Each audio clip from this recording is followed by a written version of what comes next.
인간은 언제나 비교를 통해서 평가를 만들어내고 그 평가의 결과로 행복과 불행을 감지해내는데, 그래서 다른 땅을 부러워하고 그 땅을 자꾸 빼앗으려고 전쟁을 하는 겁니다.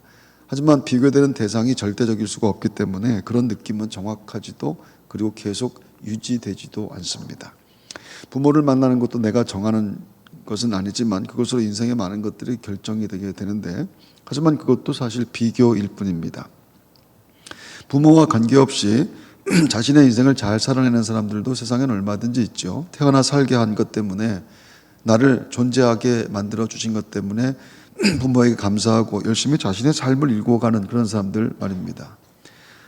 텔레비전 다큐 프로그램에 제가 본 것인데, 아빠와 아들 둘이 사는데 아빠는 어느 날 근육 무기력증이라고 하는 병을 진단받게 됩니다. 온몸의 근육이 점점 굳어져서 마비가 되는 병인데 결국 움직이지 못하게 되고 누워 있기만 하게 됩니다. 말하는 것 그리고 손가락을 조금 움직이는 것 외에는 할 수 있는 일이 아무것도 없습니다. 이제 초등학생인 아들은 혼자서 모든 것들을 해야 되고 아버지를 돕는 일까지 해야 됩니다. 이미 연세가 많은 할아버지와 할머니는 날마다 누워있는 아들 걱정인데, 우리들이 죽고 나면 저 아들은 어떡하나, 그리고 그 저 손자는 어떡하나 하는 생각 말입니다. 하지만 그런 환경 속에서 초등학생인 아들이 표정이 어둡지가 않습니다. 늘 학교에서 돌아와 아버지를 씻겨주고 학교에서 있었던 일들을 이야기합니다. 아빠 옆에서 숙제를 하고 아빠 옆에서 잠도 자고, 아들은 혼자의 힘으로 아무것도 할 수 없어 누워만 있는 아빠인데 그 아빠가 너무 좋다라고 하는 겁니다.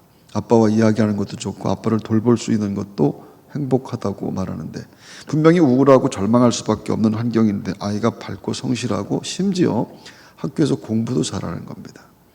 아빠가 다시 일어나는 것이 아들의 소원이지만 지금도 아빠와 있는 것이 좋다고 하는데 그 아들이 진짜 정말 너무 행복해 보이는 겁니다. 어떻게 저런 환경 속에서도 기쁘고 감사한 마음을 가질 수가 있을까? 부족하지 않게 모든 것들을 다 해주는데 그럼에도 불평과 원망과 증오로 사는 자녀들이 있는가 하면, 그렇게 모든 것들이 부족하고 불편함에도 감사로 하나가 되어 행복한 가족들도 얼마든지 있습니다. 행복이 절대 환경에 비례하는 것이 아니라는 뜻입니다. 마른 떡 한 조각만 있고도 환복하는 것이 육선이 집에 가득하고 다투는 것보다 나으니라. 언제나 타인과 비교하고 부러워하는 버릇은 인간에게 고치기가 참 어렵습니다. 모든 행복은 감사에서 생산되게 되죠. 부모, 자식과 형제가 서로 감사하면 서로 있는 것만 갖고도, 존재하는 것만 갖고도 참 감사하다, 그러면 그게 행복한 가정입니다. 사실은 성전 생활도 마찬가지인데, 성경은 성전에 사는 자가 복이 있다라고 말씀하죠. 주의 집에 사는 자들은 복이 있나니 그들이 항상 주를 찬송하리이다. 주께 힘을 얻고 그 마음에 시온의 대로가 있는 자는 복이 있나이다. 하지만 복 있는 사람이 되는 것이 쉽지 않게 되었습니다. 교회 오는 것도 어렵고 주일에 잠깐 예배 드릴 수밖에 없는데 함께 식사하는 것도 안 되고 얼굴을 제대로 보며 인사할 수 있는 그런 형편도 안 됩니다. 주의 집에 사는 것이 힘들게 됐다. 주의 집에 사는 자들이 복이 있다고 했는데 말입니다. 얼마 전 포스트 코로나 세미나를 하는데, 세미나 이후에 교회가 어떻게 될 것인가라고 하는 주제에 대한 이야기였는데 발제하는 분이 모두의 가슴을 철렁하게 만들었습니다. 많은 사람들이 코로나가 끝나면 다시 예전처럼 모여 예배 드릴 것이라 생각하는데, 그래서 이 감염병만 끝나기만을 목사님들도 장로님들도 모든 교우들도 이것만 끝나면 다시 모두가 모여서 다시 예전처럼 예배할 수 있을 것이라, 어림도 없다 라고 말합니다. 이제 사람들은 교회에 안 옵니다. 안 나오는 것에 익숙해졌고 예배를 드려도 영상으로만 드리고요. 굳이 교회에 갈 필요성을 느끼지 못하게 됩니다. 그럴듯했지요. 하지만 저는 그렇게 믿지 않습니다. 택함받은 백성들에게 팬데믹은 교회가 소중한 것, 교회가 얼마나 소중한가라고 하는 것을 분명하게 깨닫게 되는 그런 기회가 될 줄 나는 믿습니다. 모여서 예배하는 것이 어렵게 되어서 오히려 성전에 사는 것이 얼마나 큰 복인가라고 하는 것을 알게 되는 것 말입니다. 교회 가는 것이 불편하고 염려되고 또 위험하게 되었는데, 그래서 더 교회 가는 것에 대해서 소중하게 여기고 감사하게 되는 마음들, 언제나 교회가 위기의 때에 더 분명한 믿음이 교회마다 만들어져 왔기 때문에 이것도 분명하리라 저는 믿습니다. 세상이 불안하고 두려워질수록 평안과 생명, 믿음의 가치, 영원한 하나님 나라, 이것에 대한 가치가 더 분명하게 깨달아지게 되는 겁니다. 주의 집에 사는 자들은 복이 있나니 그들이 항상 주를 찬송하리이다. 주께 힘을 얻고 그 마음에 시온의 대로가 있는 자는 복이 있나이다. 할렐루야. 다윗이 하나님이 너무 먼 곳에 계실 때, 하나님이 너무 먼 곳에 계시다, 그렇게 느껴질 때 이렇게 기도합니다. 하나님이여 나를 멀리하지 마소서, 나의 하나님이여 속히 나를 도우소서. 그렇게 다윗의 마음이 뜨거워진 것처럼 구원받은 성도는 힘들수록 어려울수록 함께 모여서 예배하기가 힘들어질수록 더 간절하게 하나님을 찾을 수밖에 없다라고 하는 것이죠. 교회를 더 애틋하게 사랑하게 되는 것, 세상 사람들이 다 교회를 비난하게 되는 일이 있다 할지라도 오히려 그것 때문에 더 교회를 애틋하게 사랑하는 마음이 구원받은 자들에게는 반드시 생기는 줄로 믿습니다. 사순절 특별 새벽 기도가 끝난 후에도 여전히 많은 분들이 영상으로 예배에 출석합니다. 새벽마다 정말 끈질기게 기도합니다. 그것은 영상으로 하는 예배가 편하기 때문만은 아닐 겁니다. 믿음으로 사는 것, 내가 기도해야 된다라고 하는 것을 교우들이 깨닫게 되기 때문에 그렇습니다. 구원받은 그리스도인들에게 하나님에게서 떨어지는 것만큼 불안한 것은 없습니다. 하나님으로부터 너무 멀리 왔다, 내가 다시 하나님께로 돌아가기가 어려울 것 같다, 세상에 그것보다 무서운 것, 그것보다 두려운 것은 없다라고 하는 것이죠. 다윗이 한 기도 그대로입니다. 나를 주 앞에서 쫓아내지 마시며 주의 성령을 내게서 거두지 마소서. 믿는 사람들에게 남는 게 믿음 하나밖에 없기 때문에 그렇습니다. 믿는 사람들이 가장 중요한 것이 결국 믿음이고, 내 인생의 마지막 남는 것도 예수 그리스도를 믿는 믿음 하나, 그것입니다. 그것이 분명하게 상기될 수밖에 없기 때문에 말입니다. 하지만 그런 생각들은 구원받은 자들만 한다는 것이죠. 구원받지 못한 사람은 그런 생각 자체를 할 수가 없습니다. 죄 자체가 인식이 안 되기 때문에 그런 겁니다. 그래서 언제나 너무 떨어져 있다, 내가 하나님께로부터 너무 멀리 왔다라고 하는 그런 생각은 하나님이 부르시는 것이고, 지금은 내가 하나님께 돌아가야 될 때이구나, 그걸 깨닫게 하시는 하나님의 말씀인 줄로 믿습니다. 오늘 원로 목사님이 일본에서 집회를 인도했는데 교회가 유흥가 옆에 위치해 있었다고 하죠. 집회 시간마다 유흥업소에서 일하는 여성들이 몇 명씩 참석을 했는데, 그 여인들이 이렇게 묻습니다. 우리 같은 사람들은 구원받기 어렵겠죠? 목사님은 본인들은 어떻게 생각하느냐고 물었습니다. 자신들은 아무리 생각해도 안 되겠다 싶었습니다. 근데 목사님이 이어서 하시는 말씀이, 세상에 누구도 구원받기에 충분한 자격을 가진 사람은 없습니다. 당신들도 그렇고 나도 마찬가지입니다. 하지만 부족한 것을 예수님이 채워주셔서 우리가 구원받습니다. 그분이 모두를 위해서 십자가를 지셨기에 당신들도 구원의 대상, 우리 모두가 구원의 대상입니다. 구원에 대한 간절함, 그 간절함으로 붙잡은 믿음이 여러분을 천국으로 인도해 낼 겁니다. 그 이야기를 듣고 여인들은 마치 당장 천국에 도착한 것처럼 울면서 기뻐했다고 말합니다. 예수님께서 포도원에 안 가겠다고 한 둘째 아들이 뉘우치고 나서 다시 포도원에 가서 일한 이야기, 그 이야기를 하시고 나서 하신 말씀이 이것이었죠. 마태복음 21장 31절, 예수께서 그들에게 이르시되 내가 진실로 너에게 이르노니 세리들과 창녀들이 너희보다 먼저 하나님의 나라에 들어가리라. 여러분, 이 말씀을 잘 들으셔야 됩니다. 누가 먼저 하나님 나라에 들어갈 것인가? 성도는 예수님 때문에 삽니다. 부끄러운 것도 많지만 십자가를 붙잡고 하나님 앞에 나오죠. 기독교가 가장 중요하게 다루는 것은 죄의 문제입니다. 우리 주 예수 그리스도가 십자가에서 죄를 해결하셨는데, 그분이 십자가를 지심으로 우리의 모든 죄가 사해졌습니다. 바울이 그것을 이렇게 말합니다. 전에 멀리 있던 너희가 그리스도 예수 안에서 그리스도의 피로 가까워졌느니라. 십자가로 구원받은 백성들을 그리스도 안, 너희가 그리스도 예수 안에서 그리스도의 피로 가까워졌느니라. 그리스도 안에 있다, 이렇게 말하는 겁니다. 모든 실패하고 좌절하게 하는 과거의 죄와 허물을 예수 그리스도께서 해결해 주셨다. 그것이 그리스도인이 고백하는 최고, 더할 수 없는, 그 어떤 것과도 비교할 수 없는 그리스도인들만 고백하는 하나님의 축복입니다. 그러므로 이제 그리스도 예수 안에 있는 자에게는 결코 정죄함이 없나니 이는 그리스도 예수 안에 있는 생명의 성령의 법이 죄와 사망의 법에서 너를 해방하였습니다. 그리스도 예수 안에 있다라고 하는 구절은 헬라어로 엔 크리스토스라고 하는 것인데, 바울이 잘 쓰는 이 표현은 정말로 중요한 단어입니다. 그리스도 예수 안. 그리스도 예수 안에만 들어가면 모든 문제는 해결되고 모든 것들은 끝납니다. 어렵고 복잡하고 염려되고 두려운 것이 없습니다. 예수님이 모든 인생의 근원인, 모든 인생 문제의 근원인 그 죄를 해결해 주셨기 때문입니다. 인간은 모두가 불안합니다. 인간이 가진 모든 불안의 원인은 인간이 왜 불안하냐면 내일 때문에 불안한 겁니다. 내일 건강할지, 내일 안전할지, 내일 먹고 살 수가 있을지 그 내일을 모른다라고 하는 겁니다. 내일 일어날 일을 모르고 안다고 해도 대처할 수 있는 방법도 능력도 인간에게는 없는 겁니다. 그것을 자기 스스로 알죠. 그래서 불안합니다. 그리고 그 불안의 본질은 사망이라고 하는 것이죠. 결국 죽을 수밖에 없는, 결국 나는 죽는다라고 하는 건 말입니다. 키에르케고르가 말한 것처럼 인간의 심정은 죽음으로 가는 기차의 기관, 그것이 맞습니다. 심장은 한 번도 쉼 없이 뛰는데 그것이 멈추는 순간이 사망인데 우리의 심장은 지금까지 한 번도 멈춘 적이 없습니다. 지금 이 순간에도 이 심장은 뛰고 있는데 근데 이 심장이 뛰는 것은 근데 결국은 죽음으로 가는 것이라 이 심장이 멈추는 날 그걸 사망이라 말을 하는데 이 심장이 멈추는 날이 우리 모두에게 다 한 명도 예외 없이 있다라고 하는 것. 그래서 인간이 두려운 것인데 그래서 사실 죽음을 향해 질주하는 인간이 두려운 것은 그 죽음 자체는 아니라고 하는 겁니다. 인간이 진짜 두려워하는 것 그것은요 하나님을 만나야 되는 것 때문입니다.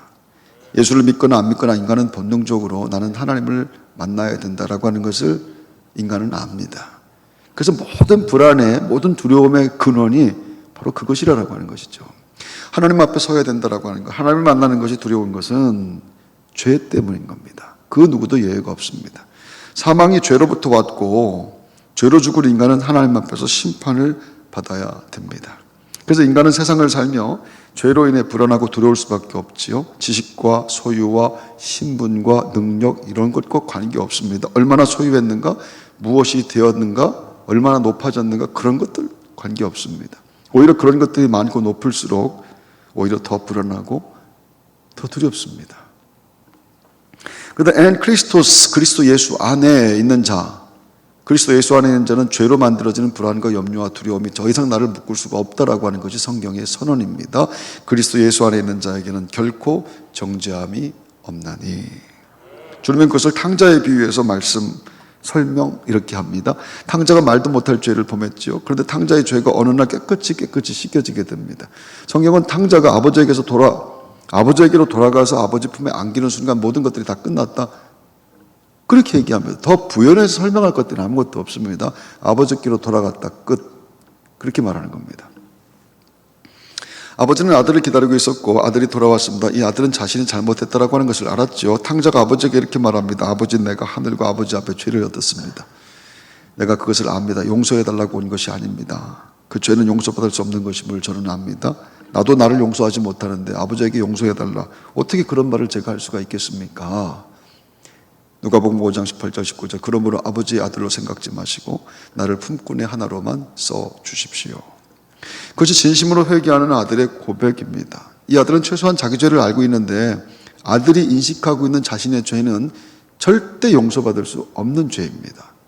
그리고 자기가 인식하는 죄가 절대 용서받을 수 없는 죄다라고 하는 것을 알고 있었던 이 탕자의 인식은 굉장히 중요한 것이라 오늘 예배하는 우리에게도 너무 중요한 겁니다. 내가 지은 죄가 용서받을 수가 없는 죄구나 라고 하는 것. 근데 아버지는 아들이 스스로 죄를 알았다 그렇게 말하게 되니까 더 이상 물을 것이 없었다라고 하지요. 아들이 죄를 안다고 했을 때 부모가 제가 죄를 지었습니다. 제가 어떤 죄를 지었는지 압니다 라고 할 때 부모가 자식에게 할 말은 그래 네가 안다니 다행이다 내가 용서하마. 그거 아니라고 하는 거예요. 아들이 자기 죄를 안다고 할 때 부모는 고맙다고 말합니다.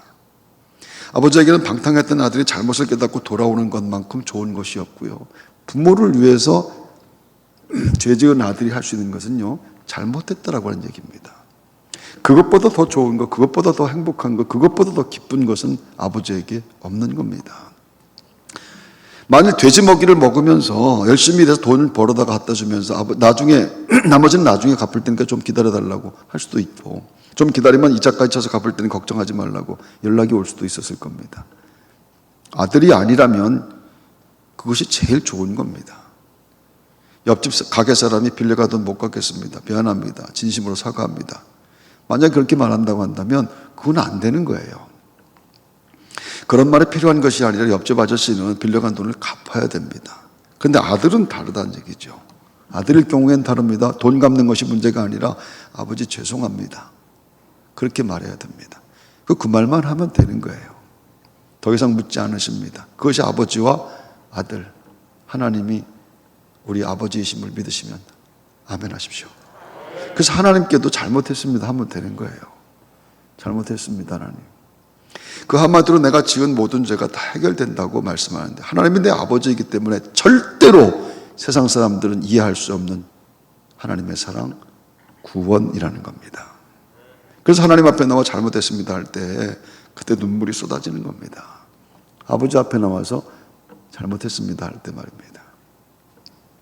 무엇인가를 열심히 해서 구원과 축복을 받는다는 생각은 하나님을 아버지가 아니라 아저씨로 생각하는 믿음이겠죠. In Christ.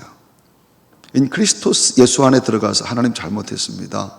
그렇게 말하면 되는 겁니다. 그때 십자가에 모든 죄가 씻겨지게 되는 것, 저와 여러분 모두가 체험한 하나님의 큰 은혜인 줄로 믿습니다.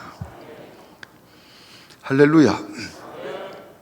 하지만 예수 안, In Christos라고 하는 그 말이 그렇게 단순하고 쉽지가 않다라고 하는 것이죠. 탕자는 아버지 재산을 미리 받아서 아버지 안에서 아버지 밖으로 나갔는데, 그것은 아버지 말씀대로 살기 위해서 아버지 밖으로 나가는 것이 아니라 지 마음대로 살기 위해서 밖으로 나가는 겁니다.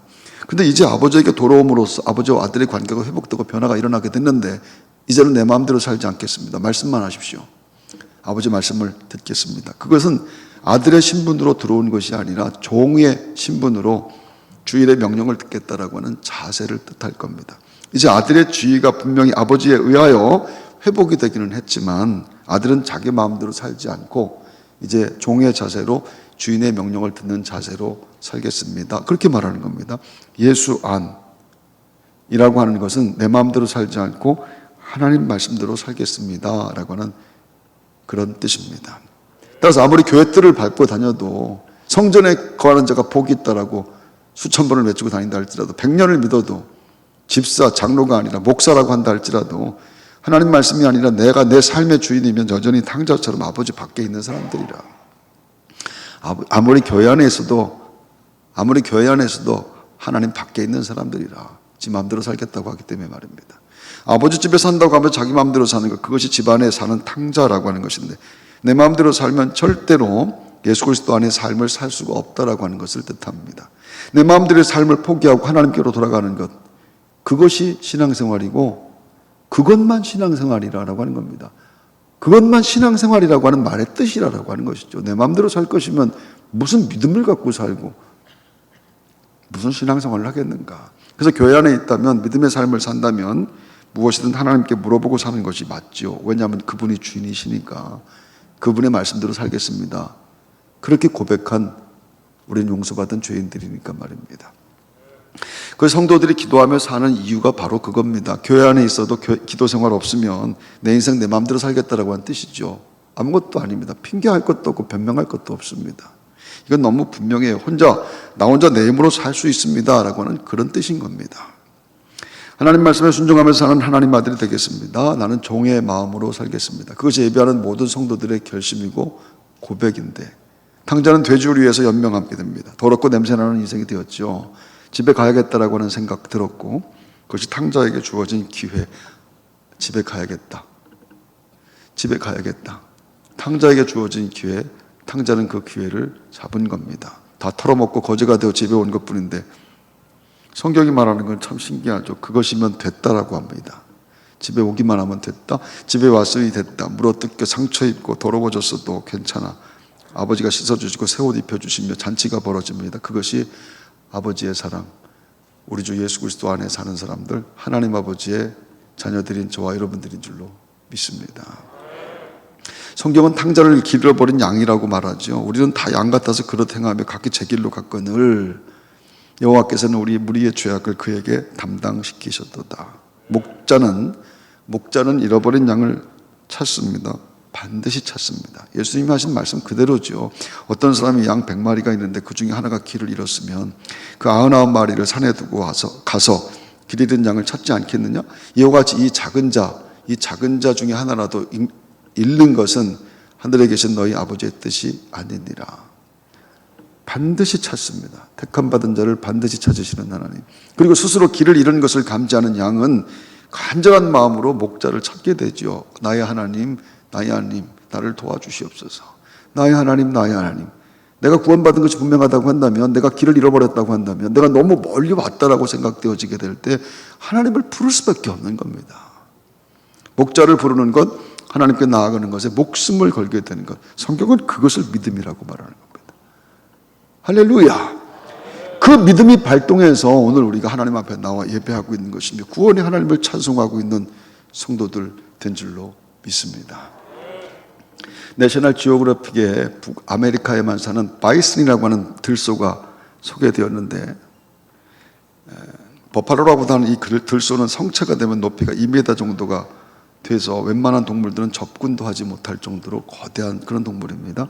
바이슨 무리가 강을 건너는데 새끼 한 마리가 물살에 휩쓸리게 됩니다. 바이슨 무리들은 계속 이동해야 되기 때문에 그 수많은 바이슨 중에서 새끼 바이슨 순식간에 물에 휩쓸려가게 된 것, 떠내려간 새끼를 인지하지 못하게 됩니다. 아무도 모르는 거예요, 그게 떠내려가는지. 새끼 바이슨은 물에 떠내려가다가 다행히 무태에 닿아서 살게 되었는데 아주 낯선 곳입니다. 그리고 그곳에, 낯선 곳에 아무도 없는 곳에